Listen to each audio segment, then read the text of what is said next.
Hi there, I'm Shawna Robins, CEO and founder of Respark Health. And today I have the pleasure of doing a Authority Magazine interview about how technology is revolutionizing women's health. I have today with me Lydia Zeller. She is CEO of Pelvital, and she is a women's health medical, Pelvital is a women's health medical device company, transforming the standard of care for female urinary incontinence. So thank you for being here with me today, Lydia. I really appreciate it. I was wondering what inspired you to work in the technology space for women. Thank you so much for having me, Shawna. It's great to speak with you and have the opportunity to talk about women's health. So I have been in healthcare for the last, 12-ish years and had the opportunity to join Pelvital in 2022 and really was inspired by increasing access to effective, empowering care. And women's health is under-researched, underfunded, under-discussed, and that ability to really bring an issue that impacts 62% of women, urinary incontinence, to the forefront and help destigmatize, increase conversation, and increase access to effective first-line conservative treatments. Wow. Okay, so tell me a little bit about female incontinence. 62% of women. Is this a specific age group? Is this a specific demographic? What are the statistics around this? Great question. So urinary incontinence does indeed impact 62% of women, broadly speaking, so 62% of adult women. It tends to begin postpartum, but then also increase and tends to not get better on its own. So a third of women experience stress urinary incontinence within 3 months of childbirth. 4 years later, it's still a third of women. 12 years later, over 75% of those women are still incontinent. So unless it is treated, it probably isn't going to get better on its own. And then incontinence also increases in the perimenopause and menopause phase of life. And so the prevalence does increase with age, such that by the time a woman is in her 70s, over 80% of women have urinary incontinence. Wow, I feel like there's just not enough discussion around this. Is this because women just don't feel that they can share this, or is there shame around this? Tell me a little bit about, the social impacts of this. You are 100% correct, Shawna. So urinary incontinence is an embarrassing topic. It's not something a woman is excited to talk about. And often a woman doesn't want to talk about it with her husband, with her friends. And women are not likely to bring it up with their healthcare provider. So I think historically what has happened, and women accept a lot of things in their life that maybe men wouldn't accept in their lives.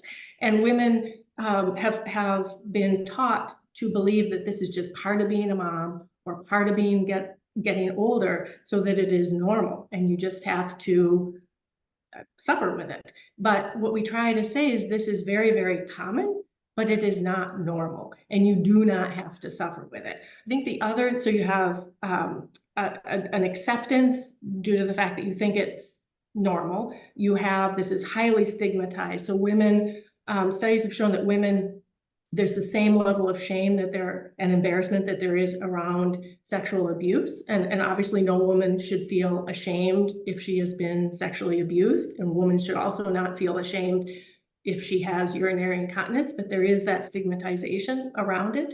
I think also historically, there's been a lack of effective conservative options.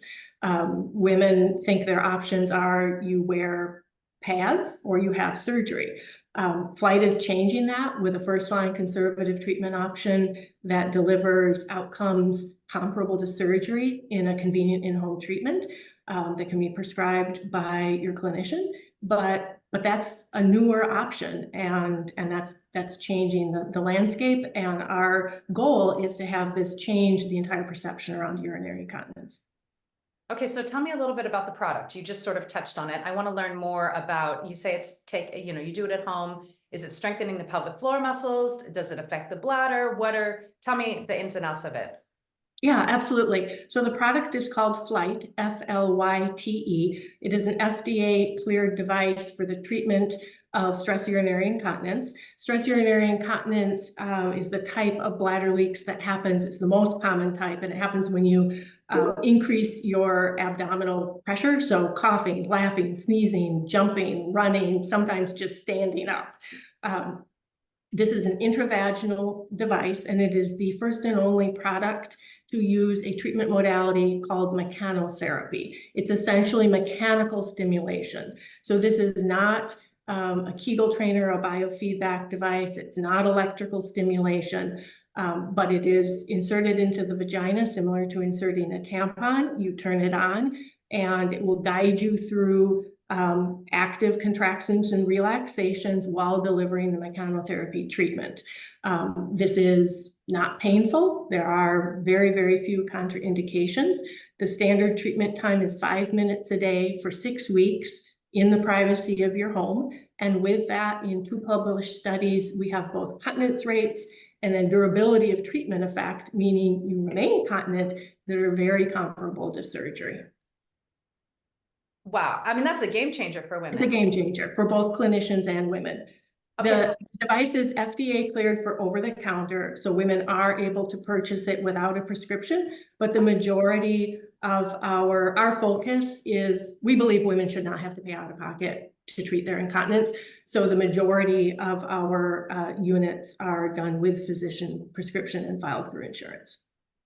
wow. I mean, that's just incredible. I mean, I think about, my friends, I think about the women that I know that have, deal with urinary incontinence, that have a hard time leaving the house. I mean, it becomes a mental health issue for women, really. I mean, you isolate yourself, you say no to things that you normally would have said yes to, it becomes this sort of self-fulfilling negative feedback loop. And so 100%. It is actually linked to more than double the rate of severe depression, significantly higher prescription of antidepressants for women with incontinence. It's not surprising. And then there's a newer study that came out linking it to disability within 3 years of diagnosis. And, disability is multifaceted. And this was primarily disability in social interaction and mobility. So exactly as you say, Shawna, not going out of the house, not engaging in other activities. A third of midlife women stop exercising as a way to try to control leaks. Well, that has a significant negative impact on overall health and quality of life. So it's unsurprising that the cost to the payer is significantly higher for a woman with incontinence, but a lot of it is ghost claims that may not have an incontinence diagnosis on it, but is that cascading impact of reducing your activity, being depressed, and withdrawing. Well, I'm just so glad that you have this product on the market. Now, how can women find it? Do they need to ask their healthcare professionals about it? You say it's over the counter. How can they use it, find it, find you, connect with your company?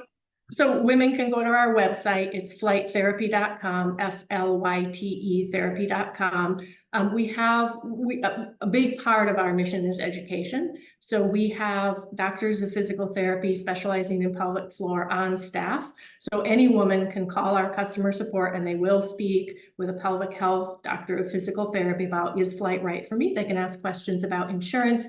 Obviously, in our complicated healthcare system, getting insurance coverage for innovative technology is a process. We are not 100% of the way there, but we've made great strides. And as I said, the majority of our units are being paid by insurance at this point. So go to our website, and if you have any questions, connect with our customer support physical therapists.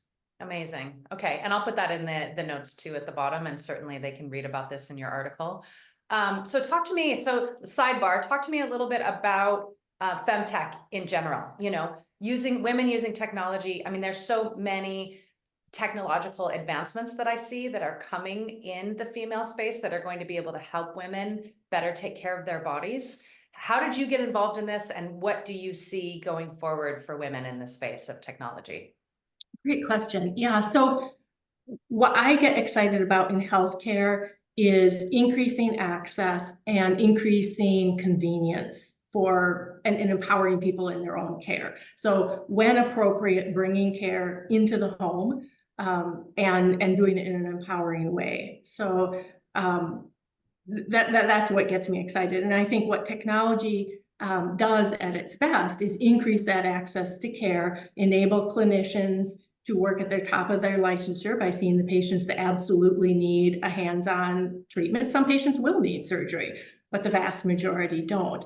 And so by bringing that care into the home and really providing both clinicians and patients with effective, convenient products that are empowering, that's game changing. And that's happening in many different aspects of healthcare in general and many different aspects of femtech. So I think that's key. I think we, in realizing that women's body, we're not just, this is not a male body. And historically, we haven't included women. I mean, we haven't included women in research studies. We also haven't included an ethnically diverse and racially diverse group of women in those studies. And so increasing both the research into women's health, both in clinical studies, but also in real world data, and then providing solutions that are tailored to women's health, that's where the future of femtech is. I said in the article that I would like to get to a point where we don't have to call it femtech. We kind of do have to call it femtech right now, but it's all about taking care of people. Oh, amazing. Yeah, you mentioned male tech, right? I mean, we right, don't call you it that. never say male tech. No, of course not. Of course not. Just like we don't say male CEOs, right? Or male leaders, right? Exactly. So creating that equity across the board. Yeah, I have women that I work with that, want their technology to be able to be specific to their bodies. And I think that that's really important, whether it's your Fitbit or your Oura Ring or whatever it is, right? You want to be able to have the information so that you can help yourself. And I love that you touched on this idea that in the medical community, women have just been seen as little men. And it's been so detrimental for our health and our wellness. And I'm so glad that there's companies like yours and women like you that are working in the space to be able to really elevate products that women really need to have a really healthy quality of life. Because that's what it's about, right?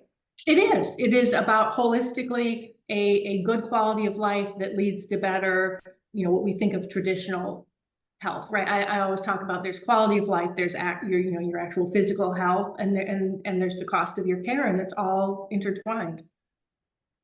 Wonderful, wonderful. All right, well, thank you so much for spending this time with me and doing this interview with Authority Magazine. And I am just so thrilled. I just want more and more women to find out about your product and your company and what you guys offer, because the more we can elevate women, the better the planet.